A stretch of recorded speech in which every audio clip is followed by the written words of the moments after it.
Mexer contigo é coisa perigosa.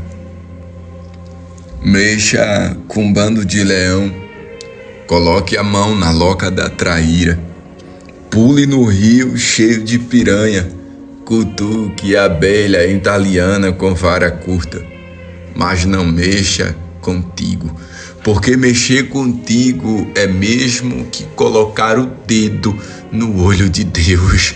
Deixa eu dizer uma coisa para você, tem gente que mexe contigo, mas não tem nem noção aonde que ele está se metendo, porque tu és amado do Pai, estás entendendo?